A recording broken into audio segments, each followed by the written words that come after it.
আজকে আমি পুরনো মশলাদানিটাকে ফেলে দিয়ে নতুন একটা মশলাদানি মিশো থেকে অর্ডার করেছি, তাও এত কম প্রাইসে।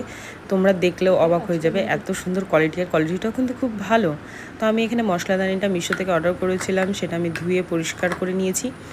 তারপর এখানে আমি মুছে নিয়ে তারপরে এখানে আমি মশলাগুলো ঢালবো এক এক করে, তোমরা দেখতে থাকো। আর খুব সুন্দর একটা জিনিস, তোমরাও বাড়িতে অর্ডার করো। আর এরকম কোয়ান্টিটিতে জিনিস এখানে আটে, যেটা তোমাদের 1 মাস অন্তত মশলা চলে যাবে। তো আমি এখানে সব মশলাগুলো ঢালছি।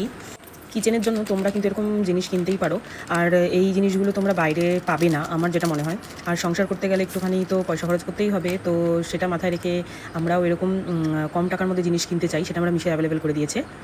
তো আমি এখানে হচ্ছে কালো জিরে, লবণ, তারপর জিরের গুঁড়ো, ধনের গুঁড়ো, লঙ্কার গুঁড়ো, 5 ফোড়ন, হলুদ। আর হলুদটা আমি ওইটাতে রেখেছিলাম, কারণ কালার যেহেতু হোয়াইট সবগুলোর, তো হলুদের একটা কালার থাকে, তাই জন্য ওইটা আমি ওখানে রেখেছিলাম। আর দেখতেও খুব ভালো লাগছিলো না, যে ফুলের মতো।